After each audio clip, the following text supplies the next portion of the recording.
ओम शांति। आज 21 फरवरी 2024 की साकार मुरली। आज बाबा ने कहा, मीठे बच्चे, ज्ञान की तलवार में योग का जौहर चाहिए, तभी विजय होगी। ज्ञान में योग का जौहर है तो उसका असर जरूर होगा। प्रश्न, तुम खुदा के पैगंबर हो, तुम्हें सारी दुनिया का कौन सा पैगाम देना है? उत्तर, सारी दुनिया को पैगाम दो कि खुदा ने कहा है, तुम सब अपने को आत्मा समझो, देह अभिमान छोड़ो, एक मुझ बाप को याद करो तो तुम्हारे सिर से पापों का बोझा उतर जाएगा। एक बाप की याद से तुम पावन बन जाएंगे। अंतर्मुखी बच्चे ही ऐसा पैगाम सभी को दे सकते हैं। ओम शांति। बाप ने समझाया है कि कोई भी मनुष्य मात्र, फिर चाहे दैवी गुण वाला हो या आसुरी गुण वाला हो, उनको भगवान नहीं कह सकते। यह तो बच्चे जानते हैं।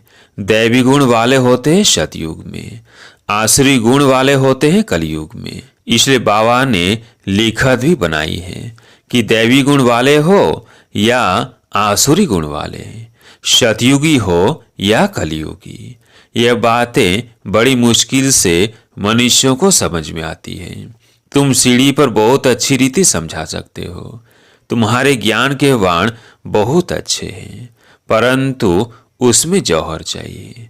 जैसे तलवार में भी जौहर होता है। कोई बहुत तीखे जौहर वाले होते हैं।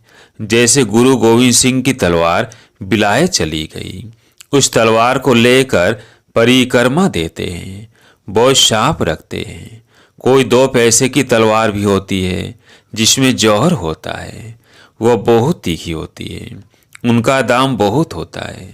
बच्चों में भी ऐसे हैं, कोई में ज्ञान बहुत है, योग का जौहर कम है। जो बांधेले है, गरीब है, वह शिव बाबा को बहुत याद करते हैं, उनमें ज्ञान कम है, योग का जौहर बहुत है।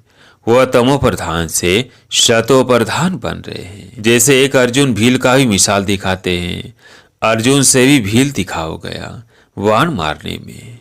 अर्जुन अर्थात जो घर में रहते हैं, रोज सुनते हैं, उनसे बाहर रहने वाले तीखे हो जाते हैं। जिनमें ज्ञान का जौहर है, उनके आगे वो भरीट होते हैं, कहेंगे भाभी। कोई फेल होते हैं, वह देवाला मारते हैं तो नसीब पर हाथ रखते हैं। ज्ञान के साथ योग का जौहर भी जरूर चाहिए। जौहर नहीं तो गोया कुक्कड़ ज्ञानी है। बच्चे भी फील करते हैं, कोई का पति में, कोई का किस में प्यार होता है। ज्ञान में बहुत तीखे होते हैं, लेकिन अंदर खीट खीट रहती है। यहाँ तो बिल्कुल साधारण रहना है, सब कुछ देखते हुए जैसे देखते ही नहीं। एक बाप से ही प्रीत है, तब तो गाया जाता है कम काटे। ऑफिस आदि में काम करते भी बुद्धि में याद रहे कि मैं आत्मा हूँ। बाबा ने फरमान किया है कि मुझे याद करते रहो। भक्ति मार्ग में भी कामकाज करते कोई न कोई इष्ट देवता को याद करते रहते हैं। वह तो है पत्थर का पूत, उनमें आत्मा तो है नहीं। लक्ष्मी नारायण भी पूजे जाते हैं, वही पत्थर की मूर्ति है ना। बोलो, इनकी आत्मा कहाँ है? अब तुम समझते हो जरूर कोई नाम रूप में है। अब तुम फिर योग बल से पावन देवता बन रहे हो। एम ऑब्जेक्ट भी है।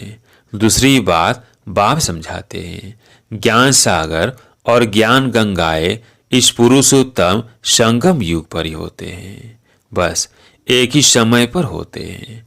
ज्ञान सागर आते ही है कल्प के इस पुरुषोत्तम संगम युग पर। ज्ञान सागर है निराकार परमपिता परमात्मा शिव। उनको शरीर जरूर चाहिए जो बात भी कर सके, बाकी पानी की तो बात ही नहीं। यह तुमको ज्ञान मिलता है संगम युग पर, बाकी सब के पास है भक्ति। भक्ति मार्ग वाले गंगा के पानी को ही पूछते रहते हैं। पति तो पावन तो एक ही बाप है, वो आते ही एक बार है जब पुरानी दुनिया बदल ली है। अब यह किसको समझाने में बुद्धि भी चाहिए। एकांत में विचार सागर मंथन करना पड़े। क्या लिखें जब मनुष्य समझ जाए कि ज्ञान सागर परमपिता परमात्मा एक शिव ही है। वह जब आते हैं उनके बच्चे जो ब्रह्मा कुमार कुमारियां बनते हैं, वह ज्ञान धारण कर ज्ञान गंगाएं बनते हैं। अनेक ज्ञान गंगाएं हैं जो ज्ञान सुनाते रहते हैं, वही सदगति कर सकते हैं। पानी में स्नान करने से पावन नहीं बन सकते। ज्ञान होता है संगम पर। ये समझाने की युक्ति चाहिए, बड़ा अंतर्मुख चाहिए। शरीर का भान छोड़ अपने को आत्मा समझना है। इस समय कहेंगे हम पुरुषार्थी है। याद करते करते जब पाप खत्म होंगे तब लड़ाई शुरू होगी, जब तक सबको पैगाम मिल जाए। पैगाम अथवा मैसेज तो शिव बाबा ही देते हैं। खुदा को पैगंबर कहते हैं ना। तुम सबको यह पैगाम पहुंचाते हो कि अपने को आत्मा समझ परमपिता परमात्मा के साथ योग लगाओ। तो बाप प्रतिज्ञा करते हैं कि तुम्हारे जन्म जन्मांतर के पाप कट जाएंगे। यह तो बाप ब्रह्मा मुख से बैठ समझाते हैं। पानी की गंगा क्या समझाएगी। बेहद का बाप बेहद के बच्चों को समझाते हैं। तुम सतयुग में कितने सुखी संपत्तिवान थे, अभी दुखी कंगाल बन पड़े हो। यह बेहद की बात। बाकी यह चित्र आदि सब भक्ति मार्ग के हैं। यह भक्ति मार्ग की सामग्री भी बननी है। शास्त्र पढ़ना पूजा करना यह भक्ति है ना। मैं थोड़ी शास्त्र आदि पढ़ाता हूँ। मैं तो तुम पतितों को पावन बनाने के लिए ज्ञान सुनाता हूँ कि अपने को आत्मा समझो।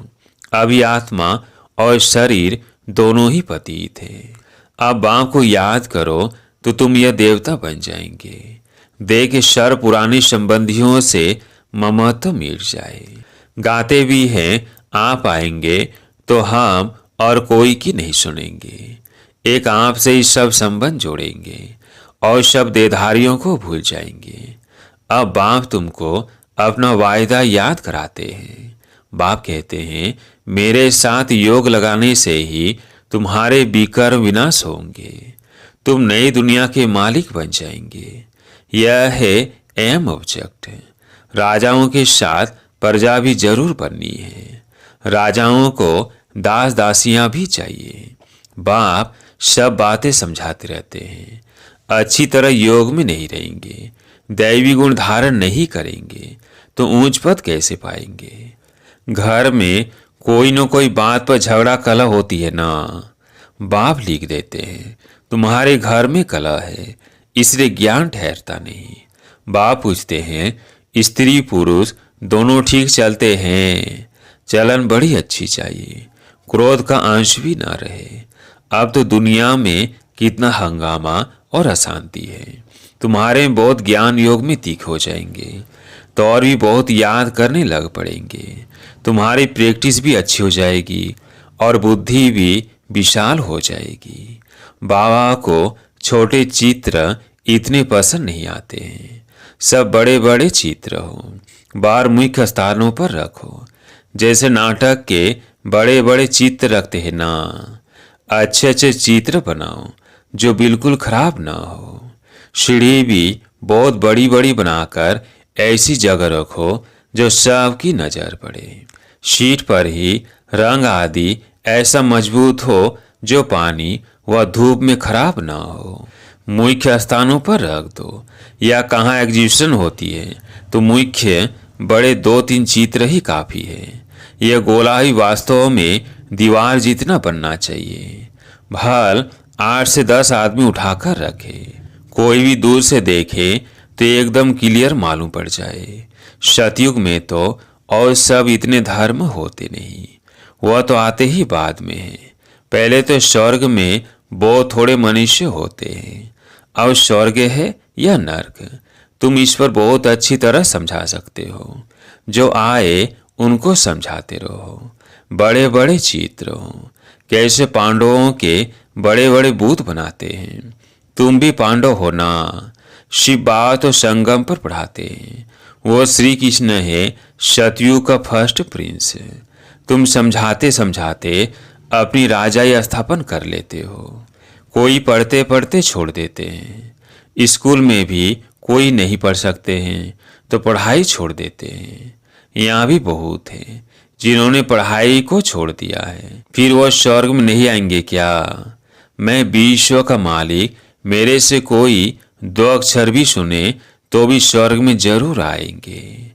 आगे चलकर ढेर सुनेंगे। ये सारी राजधानी स्थापन होती है। कल पहले मिसाल, बच्चे समझते हैं हमने अनेक बार राज्य लिया है, फिर गंवाया है। हीरे जैसा थे, फिर कोड़ी जैसा बने हैं। भारत हीरे मिसाल था, अभी फिर क्या हुआ है? भारत तो वही होगा ना। इस संगम को पुरुषोत्तम युग कहा जाता है। उत्तम से उत्तम पुरुष भी है, बाकी सब है कनिष्ठ। जो पूज्य थे वही फिर पुजारी बने हैं। 84 जन्म लेते हैं, वह शरीर भी खत्म हो गए, आत्मा भी तमो प्रधान हो गई। जब शतो प्रधान है तब तो पूजते ही नहीं, चैतन्य में है।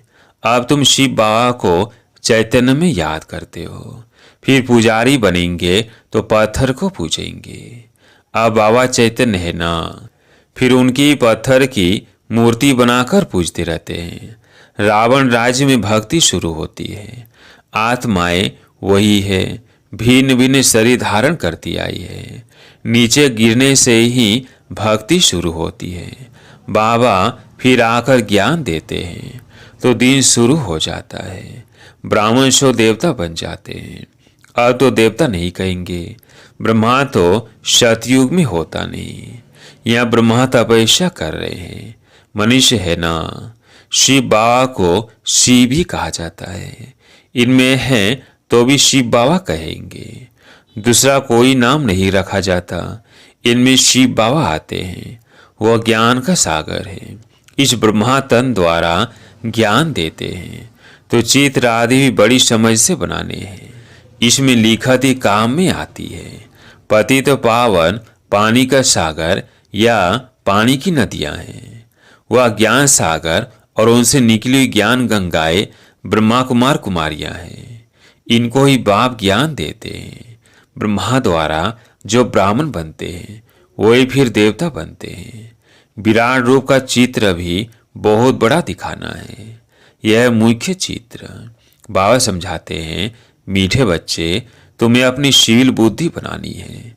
जब बाबा देखते हैं कि इनकी क्रिमिनल आई है तो समझ जाते हैं यह चल नहीं सकेंगे। तुम्हारी आत्मा अब त्रिकालदशी बनती है। यह कोई बिरला समझते हैं। बहुत बुद्धू है, बाप को फारकती दे देते हैं। यह तो बच्चे समझते हैं कि राजधानी स्थापन हो रही है, उसमें सब चाहिए। पिछाड़ी में सब साक्षात्कार होंगे। फर्स्ट क्लास दास दासियां भी बनेंगी। फर्स्ट क्लास दासी कृष्ण की पालना करेगी। बर्तन साफ करने वाली, खाना खिलाने वाली, सफाई करने वाली सब होंगी। यहाँ से ही निकलेंगी। फर्स्ट नंबर वाली जरूर अच्छा पद पाएगी। वो भाषण आती है। बाबा को बच्चों से भाषण आती है। यह बहुत अच्छी मुरली चलाते हैं, परंतु योग कम है। कोई स्त्री पुरुष से भी तीखी हो जाती है। एक ज्ञान में है, कहते हैं बाबा दूसरा पहिया ठीक नहीं है। एक दो को सावधान करना है। प्रवृत्ति मार्ग है ना। जोड़ी एक जैसी चाहिए। आप समान बनाना है। पिछाड़ी में तुम दुनिया को ही भूल जाएंगे। समझते हो ना कि हम हंस है, यह बगुला है। किसमें कोई अवगुण, किसमें कोई चटा भेटी भी चलती है। मेहनत बहुत है भी बहुत सहज। सेकंड में जीवन मुक्ति। बिगर कोड़ी खर्च ऊंच से ऊंच पद पा सकते हैं। गरीब जो है वो अच्छी सर्विस करते रहते हैं। यह तो पता है ना कि कौन कौन खाली हाथ आए हैं। बहुत कुछ ले आने वाले आज है नहीं और गरीब बहुत ऊंच मर्तबा पा रहे हैं। अच्छा, मीठे मीठे सिकिलधे बच्चों प्रति माता पिता बाप दादा का याद प्यार और गुड मॉर्निंग। रूहानी बाप की रूहानी बच्चों को नमस्ते। हम रूहानी बच्चों की रूहानी बाप दादा को याद प्यार गुड मॉर्निंग नमस्ते नमस्ते। धारणा के लिए मुख्य सार। पहला पॉइंट है, ज्ञान तलवार में याद का जौहर भरने के लिए कर्म करते अंतर्मुखी बन अभ्यास करना है कि मैं आत्मा हूँ। मुझ आत्मा को बाप का फरमान है कि निरंतर मुझे याद करो। एक बाप से ही सच्ची प्रीत रखो। दे और दे के संबंधियों से ममत्व निकाल दो। दूसरा पॉइंट है, प्रवृत्ति में रहते एक दो को सावधान कर हंस बन ऊंच पद लेना है। क्रोध का अंश भी निकाल देना है। अपनी सिविल बुद्धि बनानी है।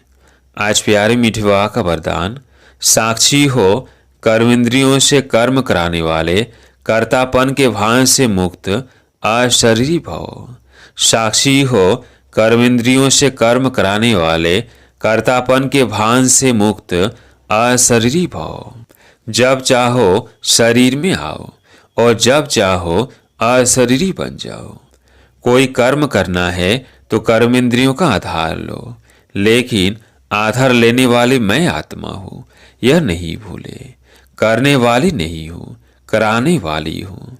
जैसे दूसरों से काम कराते हो तो उस समय अपने को अलग समझते हो, वैसे साक्षी हो कर्मेंद्रियों से कर्म कराओ तो कर्तापन के भान से मुक्त अशरीरी बन जाएंगे। कर्म के बीच बीच में एक दो मिनट भी अशरीरी होने का अभ्यास करो तो लास्ट समय में बहुत मदद मिलेगी। स्लोगन, विश्व राजन बनना है तो विश्व को सकाश देने वाले बनो। विश्व राजन बनना है तो विश्व को सकाश देने वाले बनो। अच्छा, ओम शांति।